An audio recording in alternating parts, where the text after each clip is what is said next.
In 1978, I journeyed to New Guinea in a 5-metre boat. The voyage of 80 days and 4,000 nautical miles ended at the Fly River, where we camped with the swamp people of Papua New Guinea. After this amazing adventure, I longed to return. And now, 12 months later, I arrive back in New Guinea to continue my exploration. A friend from Sydney, Les Anwell, is to accompany me.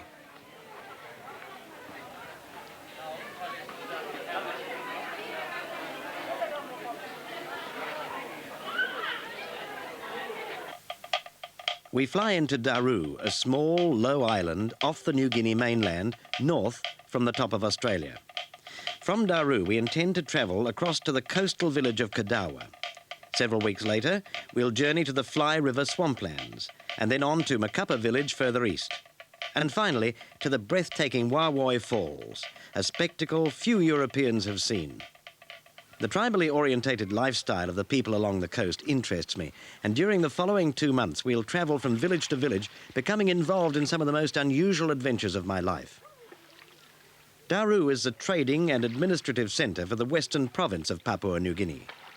Most of the activity centres around the foreshore, as people from the mainland villages come and go in their canoes. The canoe people often travel for days on their way to Daru. Their canoes are their homes while they're away from their villages.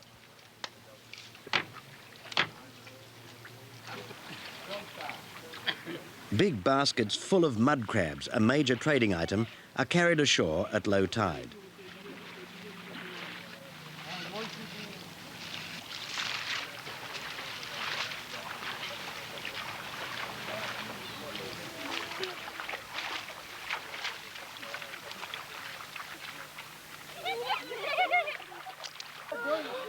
While we wait for our boat to arrive from Port Moresby, we're happy to socialise and enjoy the fresh fruit, fish and mud crabs.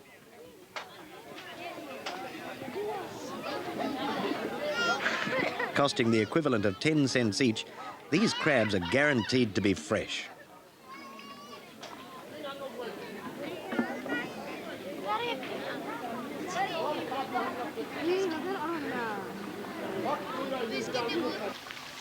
Now, at the end of the dry season, the barramundi are leaving the Fly River and swimming west along the coast to spawn. And during the migration, the coastal villagers are able to net big catches daily.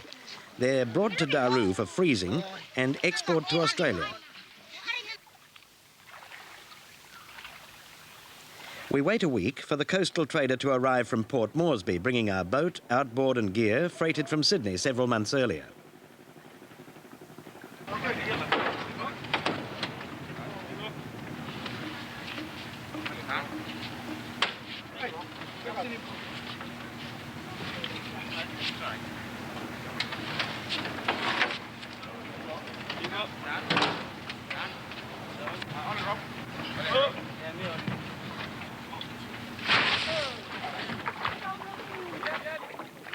Immediately, we prepare to leave Daru to make for the mainland village of Kadawa.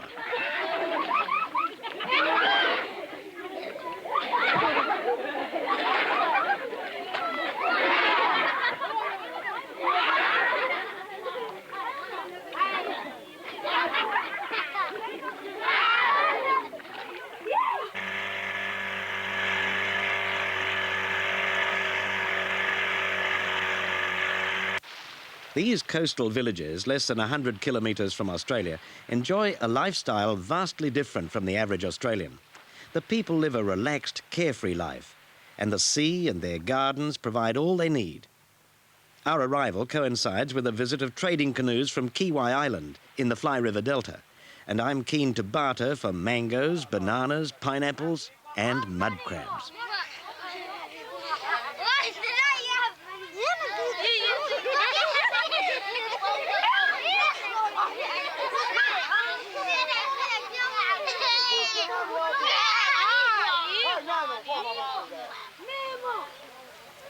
Sago is the principal item traded. It's the basic food of the people in this area, but with no sago palms growing nearby, the Kadawa can't prepare their own, relying instead on the Fly River tribes for a reliable supply. The canoes heavily laden with produce, are soon on their way again to Daru, the main market for their goods. These canoes are amazingly efficient, carrying very heavy loads of people and produce.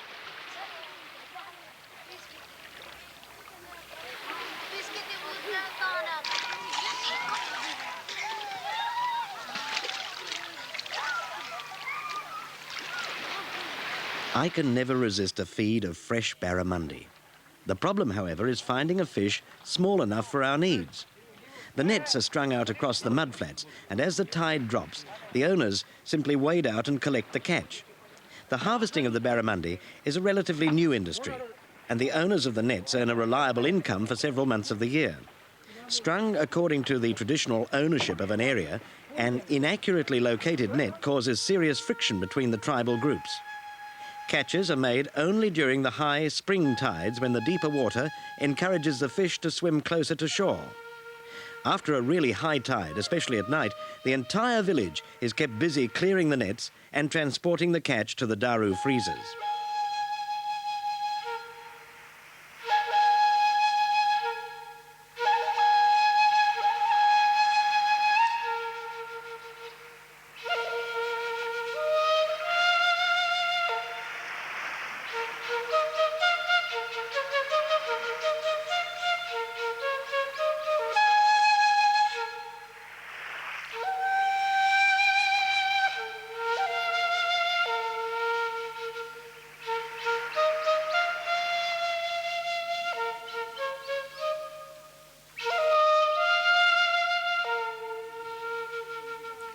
Canoes are a vital means of transport for all the coastal people.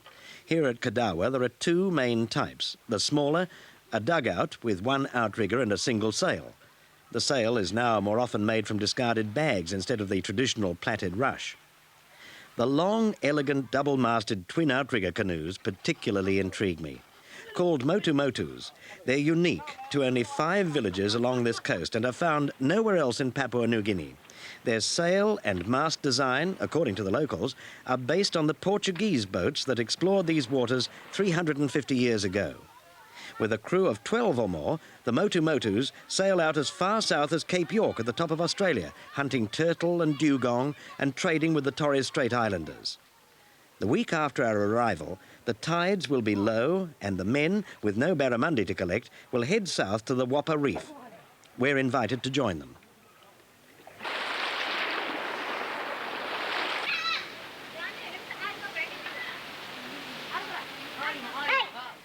These are the harpoons used in the hunt.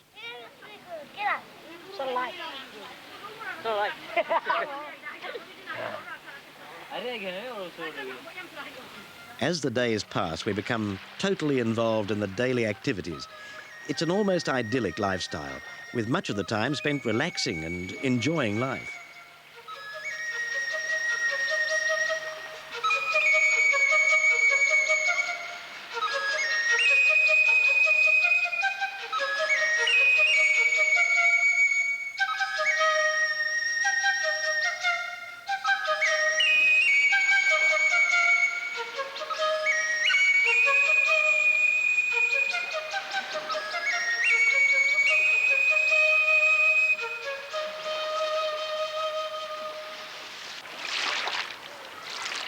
When food is needed, nets are dragged through the shallows on the rising tide.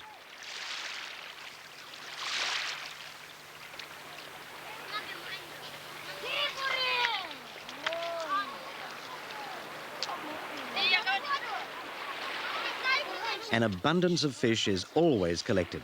This time it's a good catch of mullet and small thread-fin salmon.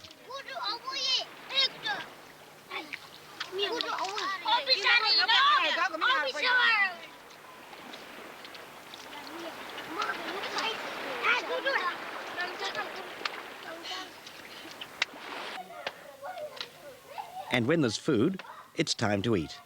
The women prepare the food. Fish is baked beside the fire, never over it.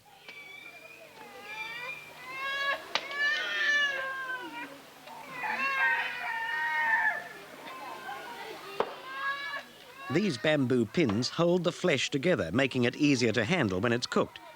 This style of cooking is simple and efficient, and there's no washing up.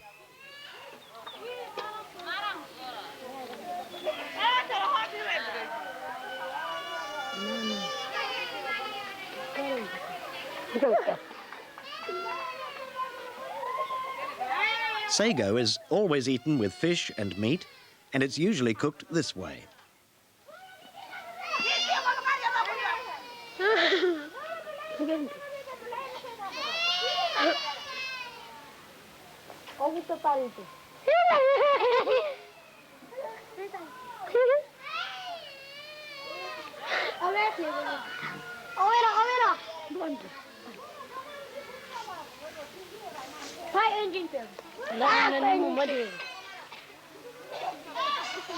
Baked fish and sago is one of my favourite meals. In the village gardens, the women cultivate a special plant, sadi. The sadi roots are in great demand in the Daru market, commanding high prices. The crushed root exudes an extremely toxic poison that kills fish and other marine life. The young men are keen to try our outboard motor on their canoe, and they assure us that it's a good time to get fish just off an island a few kilometres out to sea. Having seen the Aborigines poison fish on the Kimberley coast of Australia with various wild plants, I'm interested to observe how effective the sadi is. So we're soon on our way. Oh, it's a hard life.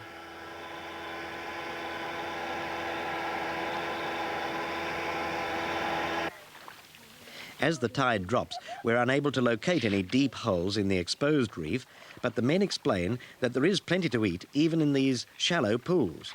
The sadi is beaten and crushed for several minutes until the white sap has completely dispersed. The terns sense what's happened and swiftly dive for the smaller fish, the first to be affected by the poison.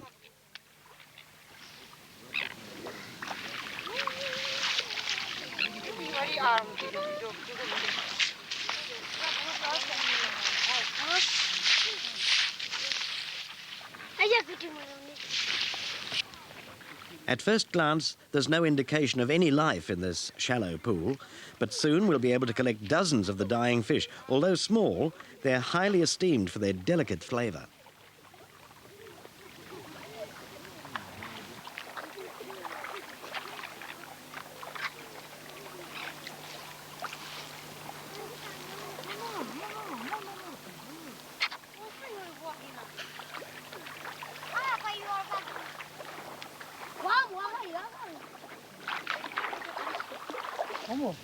Now, a bonus.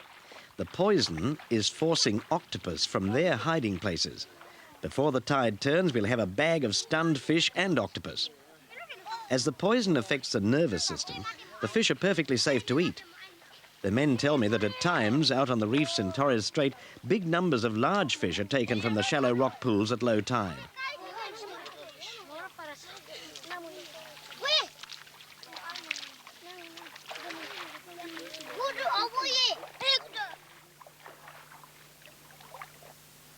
Some Kiwi men have arrived and are diving for tropical crayfish lurking in crevices in the coral. These brightly coloured crustaceans migrate in their thousands each year east to the spawning grounds near Port Moresby. The tails of these crayfish will soon be sold to the Daru Fisheries Company for export to America.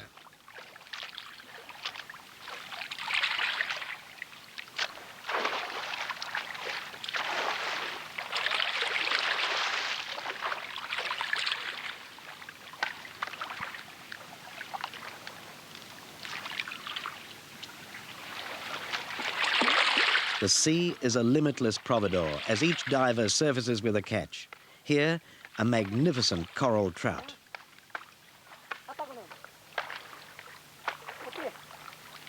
This pearl shell and bailer are worth good money too.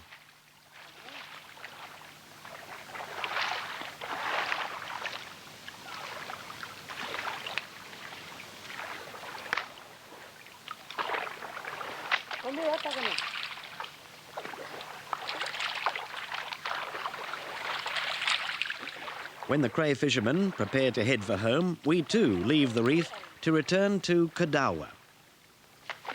Traditionally, an annual visit is still made to a number of the Torres Strait Islands to trade. The boats will be leaving within a week, and the women are busy weaving pandanus sleeping mats, a lucrative trading item. The pandanus leaves are split and dried, ready for the weavers.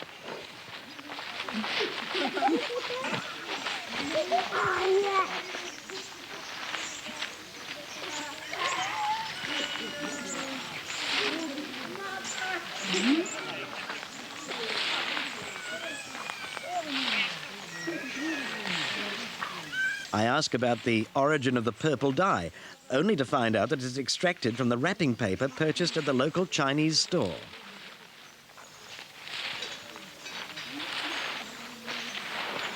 Now, at the end of the dry season, many of the wells are empty. Water is obtained from this well only at high tide, and even then it's brackish.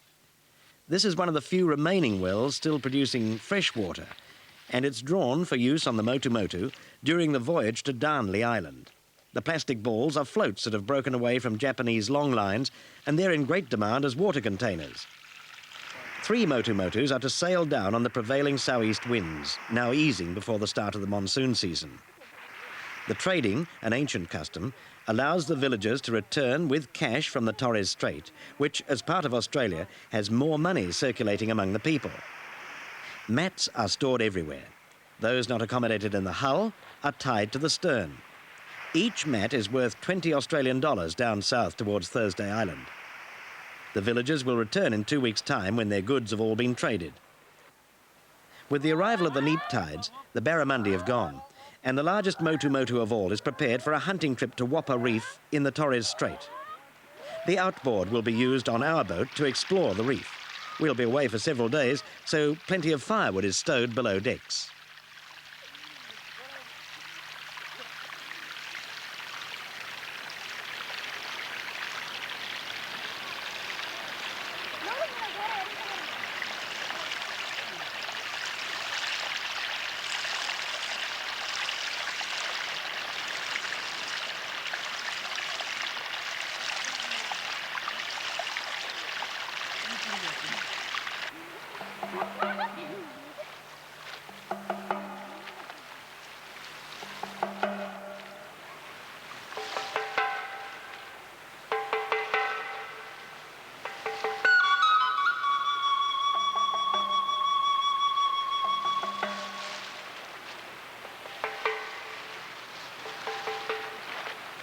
As we skim over the rushing tide, there's a feeling of elation that the voyage has begun. The long wooden rudder is moved from side to side depending on the speed and direction required. Even on light winds, we quickly pick up speed. Away from the coast, the swell heaves high, and the crew take turns at riding the outriggers to balance the craft.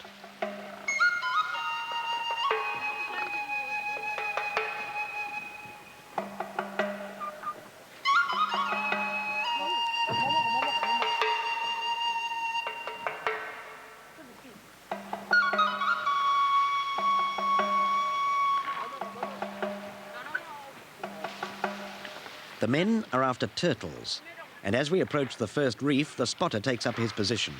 Ibidubu, the skipper, is ready with the harpoon. The Motu Motu's shallow draft allows the boat to skim over the reef where the turtles are feeding.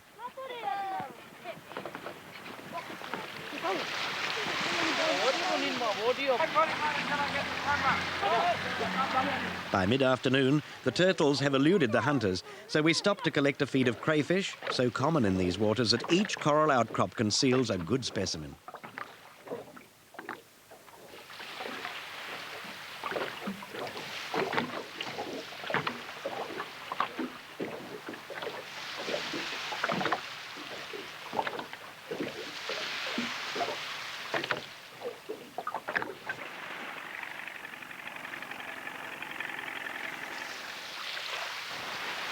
We're now approaching the northernmost tip of the Great Barrier Reef.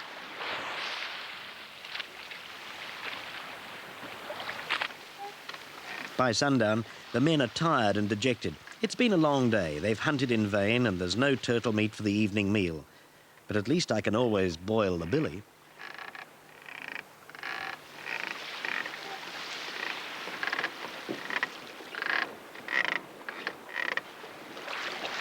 Bed is wherever you fall asleep.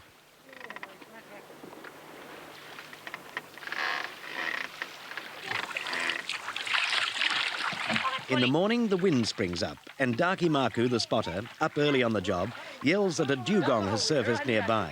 Immediately, everyone is in position, but the creature dives deep to escape. We're now well into Australian waters, but an agreement between the two countries allows traditional hunting to take place here. When Nanu takes over on the bow, the luck changes. The spotter yells instructions, the harpoon is driven home, and everybody works in unison, eager to get the reptile aboard.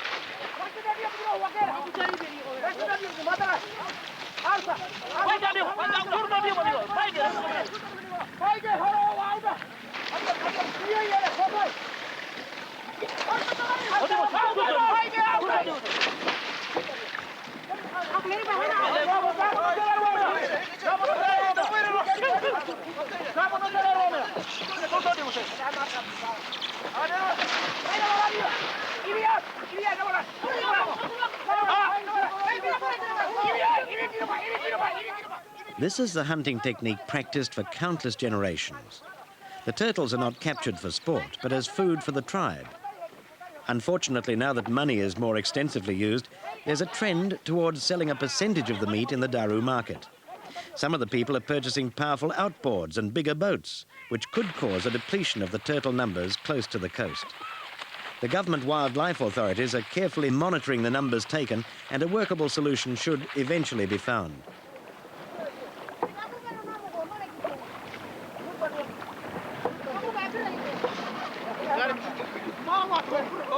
If the harpoon hole is not plugged, the creature will die.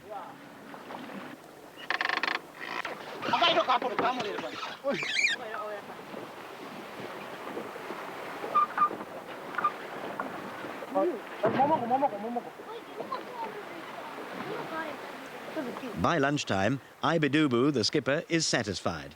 There's little room on board for more turtles, so the order is given to head back home. Now there's time for a meal.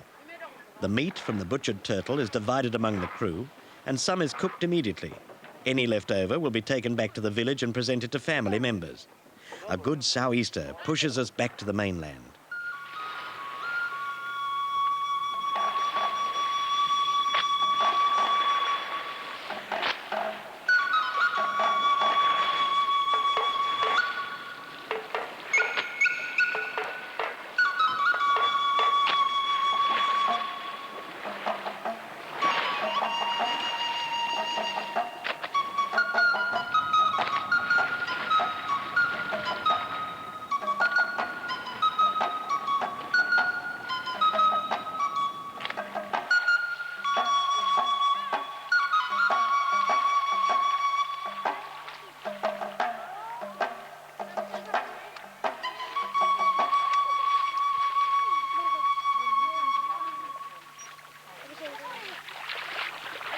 An outsider might object to the sad fate suffered by these marine creatures, but the hunters must provide for their families, and turtles have always been the main source of meat for the coastal people.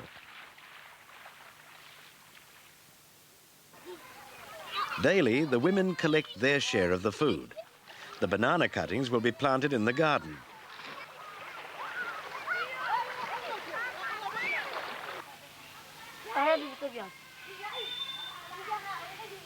This woman has returned with coconuts, crabs, and a basket full of mangoes.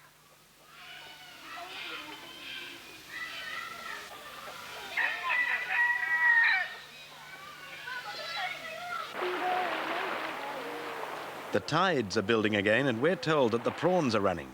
So we drag a fine net, and with little effort, soon have a basket full.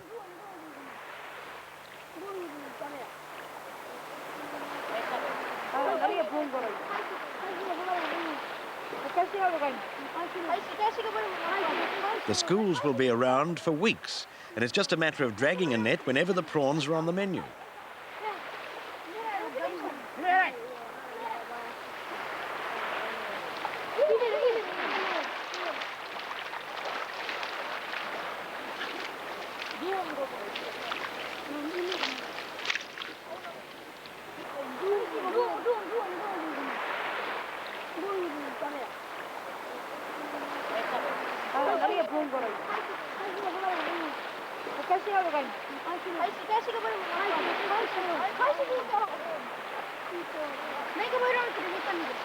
Some of the prawns are so large, they look more like small crayfish.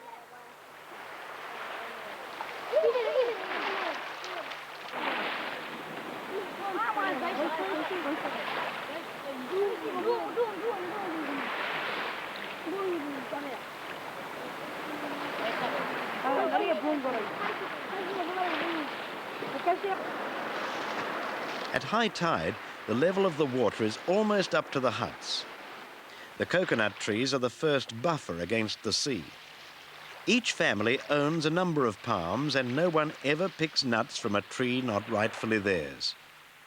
It takes practiced skill to scale the long, thin trunks to reach the nuts, and I don't recommend this to anyone unless their feet are exceptionally tough.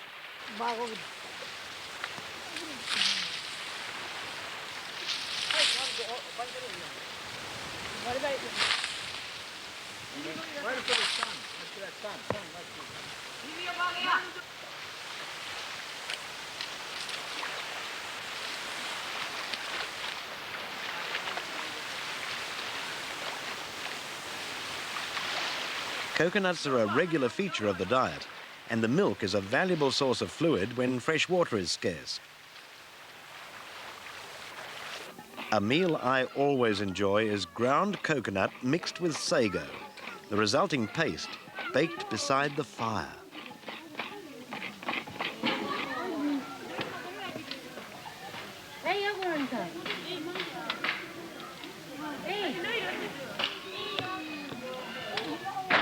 During the day, everyone works or relaxes outside in the shade, moving into the huts only at night.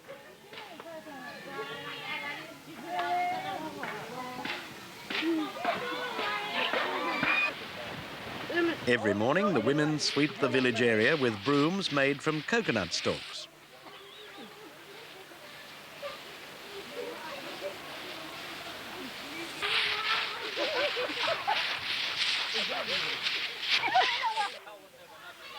All these coastal villages have had contact with Europeans for over 100 years, and although a blending of the old and new is evident, it'll be many years before electricity and modern appliances reach them.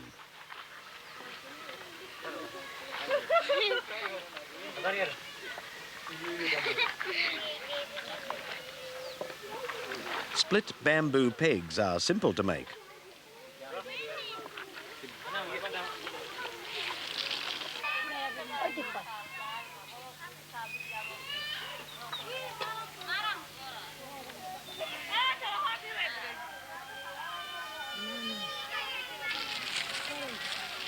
All the women can quickly weave these coconut frond baskets.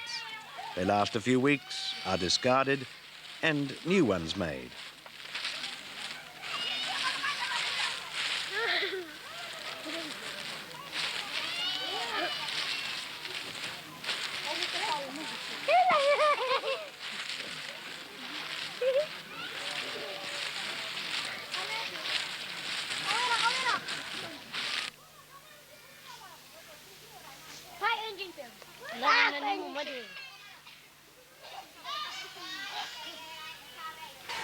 The Kadawa children lead a carefree life. A government teacher is stationed in the village and the children are encouraged to attend classes. But when school's out, it's one long holiday.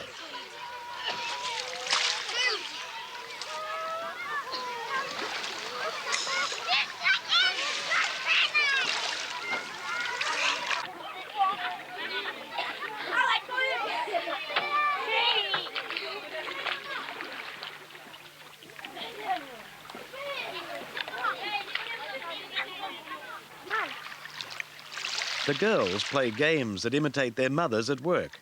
Here they look for shellfish at low tide. It takes a keen eye and plenty of practice to locate the pippies buried just below the surface.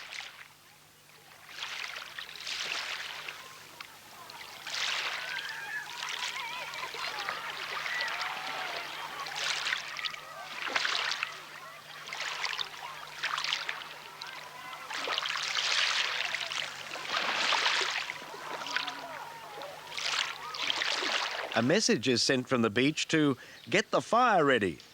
The fire is moved on a metal tray to wherever it's needed. The girls are keen for us to try the shellfish they've gathered. When we first came to Kadawa, the children were too shy to involve us in their activities, but now they enjoy surprising us.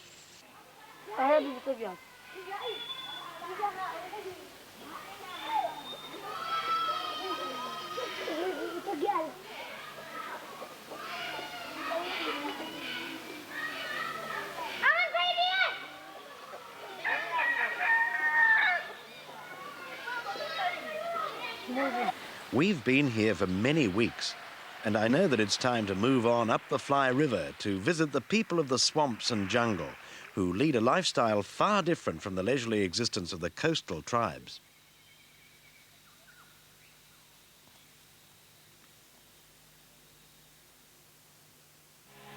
Heading for the Fly River, we pass the Eye of the Wind on its world voyage to remote regions with its crew of young people from many countries.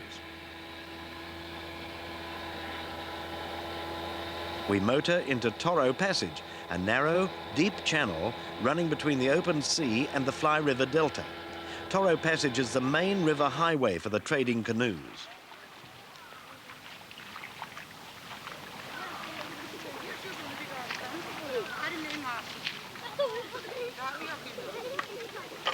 These people have been travelling for days, only progressing when wind and tide have been favourable.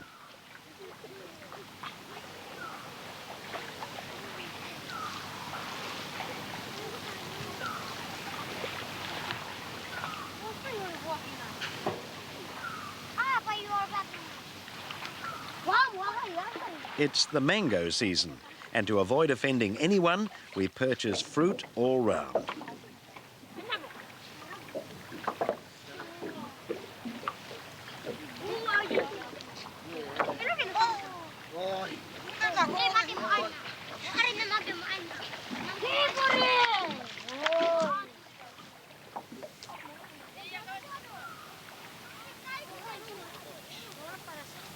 We leave the traders waiting for the tide to turn and head out into the main river, which at this point is 50 kilometres wide. The combination of opposing tides, currents and wind make the waters choppy and treacherous.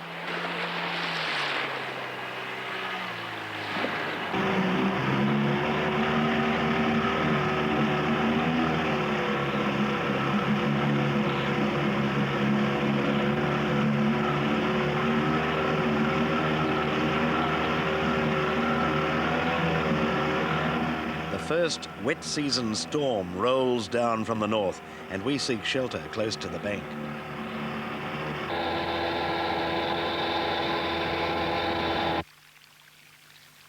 A small creek protects us. At low water, I secure the boat against the tide, which I know will rise during the night.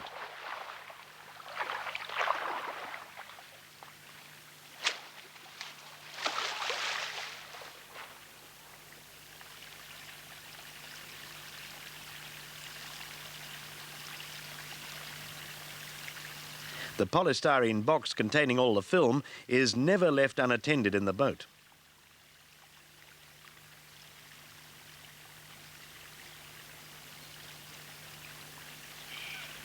We're lucky. In a jungle clearing beside the river, we find an abandoned hut. We'll camp here for the night. Mind you, I don't recommend this kind of roughing it unless you really enjoy complete isolation and have the utmost confidence in your own ability. Nearby lies an old canoe, almost covered by the encroaching jungle.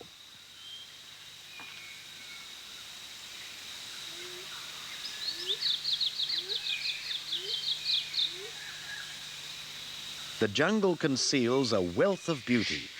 Many of the plants, lovingly nurtured in glass houses throughout the world, grow here in wild abundance. Les, a member of a Sydney Orchid Society, spends every opportunity observing some of the world's most beautiful specimens in their natural habitat.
In the morning, it's a few notes in the diary, and we head for Buri Creek, the home of the Suki people, 200 kilometres up the river.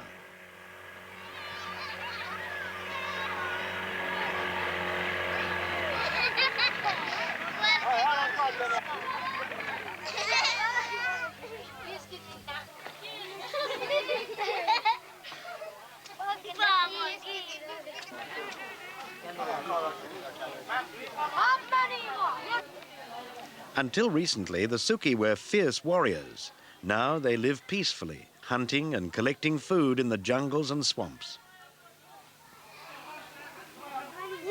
I met these people briefly on my previous visit, and I'm hoping to be able to arrange for the use of a large canoe to take us further up the river. My Polaroid is an instant winner, and we're soon on friendly terms.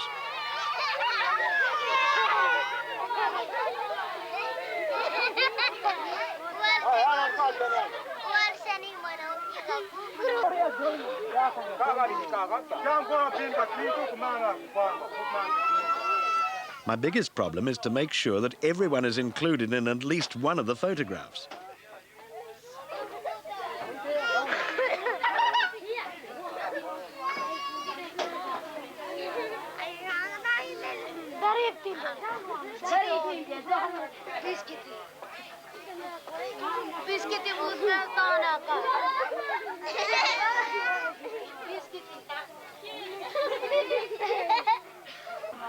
Hungry for protein, I ask if they have any meat to sell, and a young boy offers me a bandicoot that he's recently killed hunting in the jungle.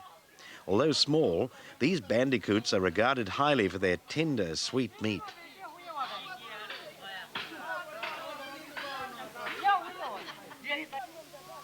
The village is situated on the junction of Buri Creek and the Fly River, for the rivers are roads taking the villagers long distances in their quest for food.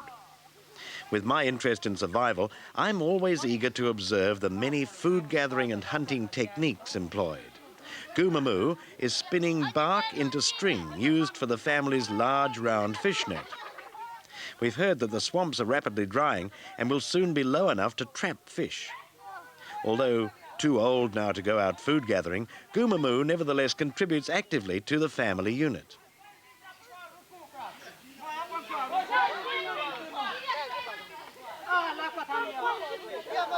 Several kilometres behind the village, the jungle gives way to grasslands and swamps.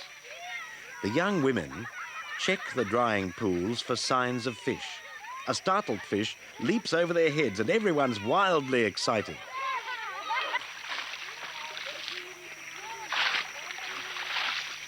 The fish, hiding in the cool depths, are pushed to the end of the pool and trapped.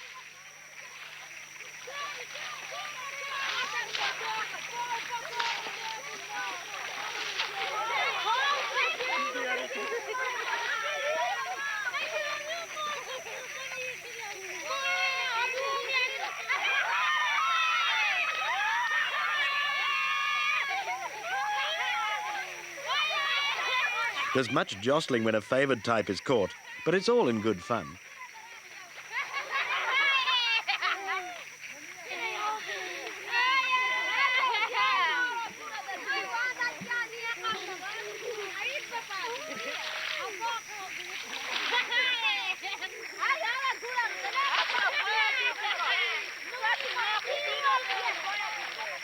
Even though it is oppressively hot and humid, the women soon complain of cold, and with a good catch, they're ready to return to the village.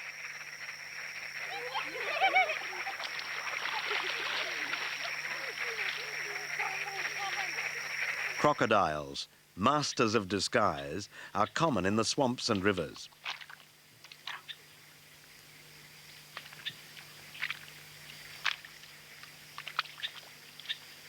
Perfectly camouflaged, like the one in the centre of the picture, they lurk in the shadows.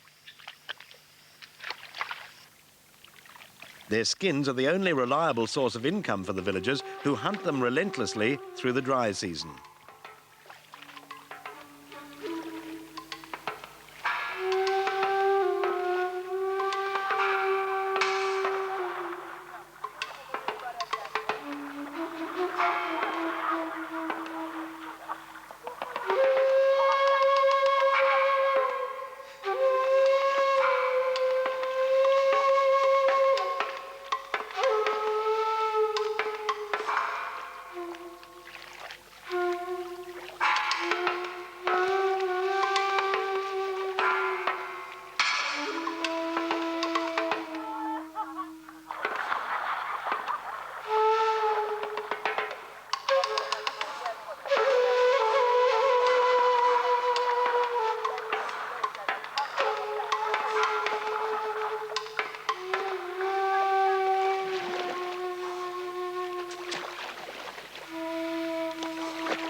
These are the New Guinea freshwater crocodile. When fully grown, a potential man-eater.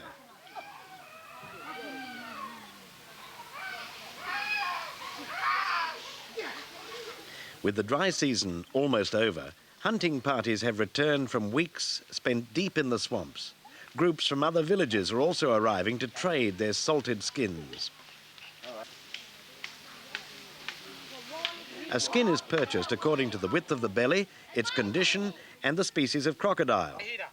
The saltwater croc, which also lives in the freshwater swamps, has the most valuable skin in the world.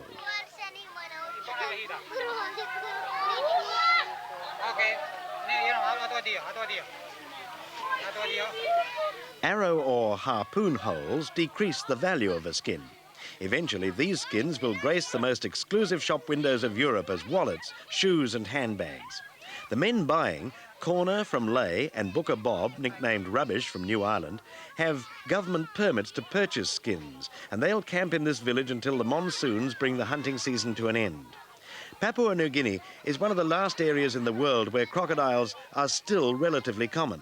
Fortunately, strict government laws regulate their capture, and any reptile over 2 meters in length is protected.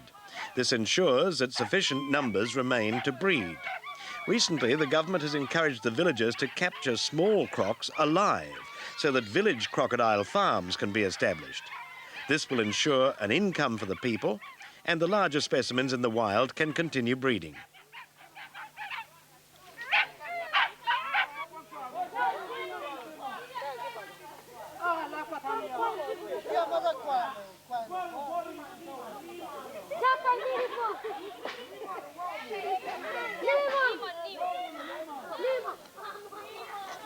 I met Corner on my first visit to the Fly River area when I took this film of the largest hollow log canoe ever constructed in this province.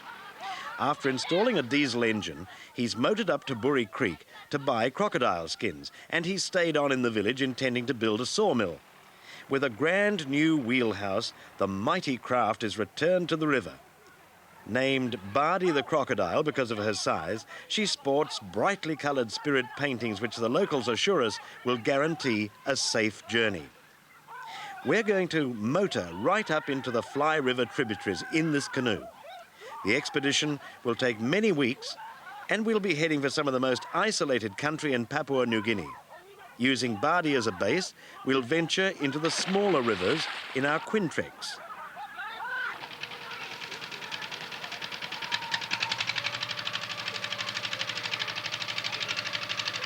A test run assures us that everything is in order. The diesel throbs rhythmically.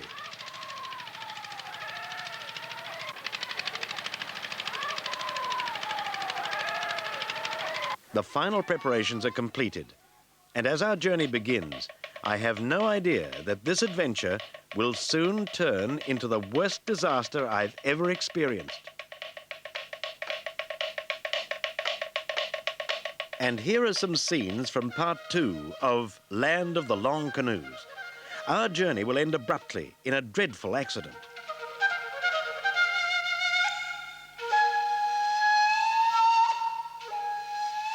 After days of tortuous struggle, we'll arrive back at Suki to scenes of jubilation at our survival.